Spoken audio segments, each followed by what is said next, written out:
5 minutes de français avec Pierre.com.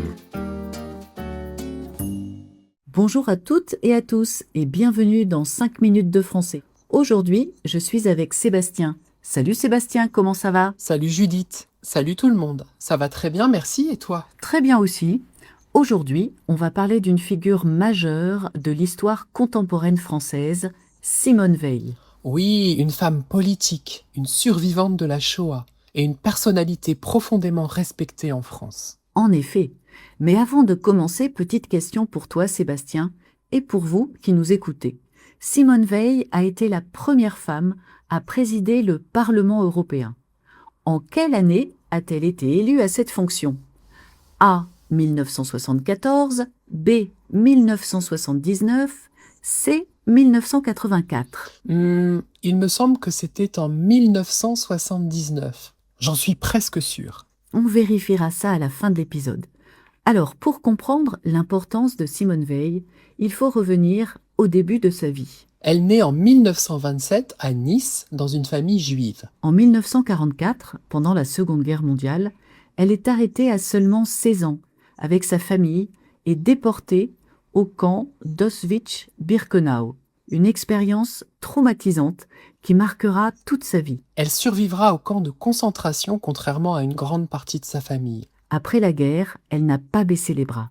Elle décide de faire des études de droit et de sciences politiques et entre rapidement dans la magistrature, puis dans la haute fonction publique. Mais c'est surtout en 1974 que son nom entre véritablement dans l'histoire politique française, lorsque le président Valéry Giscard d'Estaing la nomme ministre de la Santé. À l'époque, l'avortement est encore illégal en France et cela entraîne des situations dramatiques.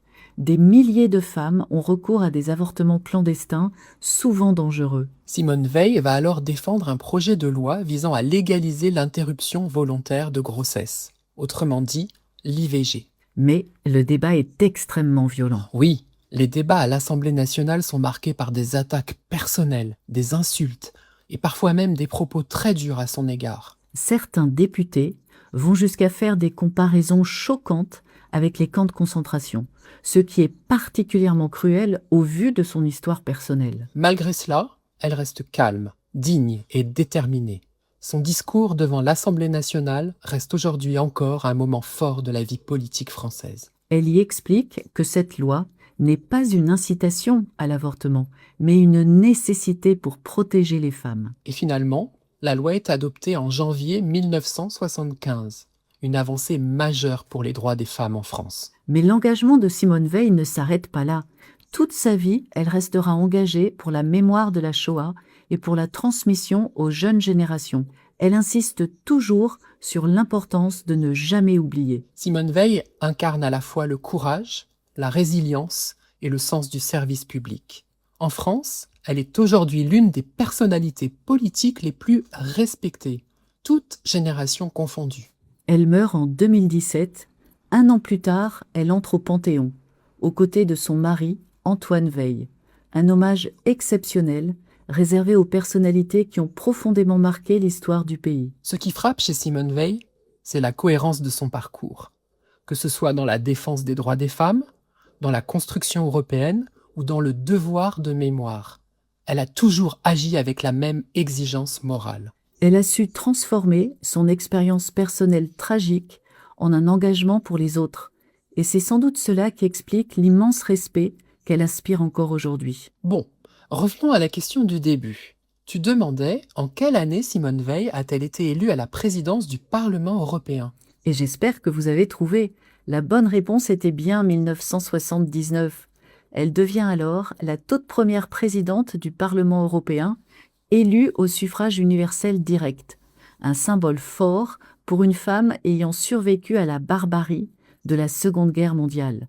Elle défend alors avec conviction la construction européenne, convaincue que l'unité de l'Europe est la meilleure garantie de paix. Un beau symbole, en effet. Allez, comme toujours, petit point vocabulaire. On a utilisé l'expression « ne pas baisser les bras ». Cela signifie ne pas abandonner, continuer à se battre malgré les difficultés. C'est une expression très courante dans la langue française. On a aussi parlé de résilience, Cela désigne la capacité à surmonter un traumatisme ou une épreuve difficile et à se reconstruire malgré tout. Et enfin, l'expression « devoir de mémoire » qui signifie l'obligation morale de se souvenir des événements tragiques du passé pour éviter qu'ils ne se reproduisent. Voilà, Simone Veil a profondément marqué l'histoire française par son courage et son engagement. Et son parcours continue d'inspirer aujourd'hui. Et vous, connaissiez-vous son histoire ? Dites-le nous en commentaire. Et comme toujours, vous pouvez télécharger la transcription et le vocabulaire dans le PDF en description ou sur notre site françaisavecpierre.com. Merci à tous de nous avoir écoutés. Et à très bientôt pour un nouvel épisode de 5 minutes de français. 5 minutes de français, de françaisavecpierre.com.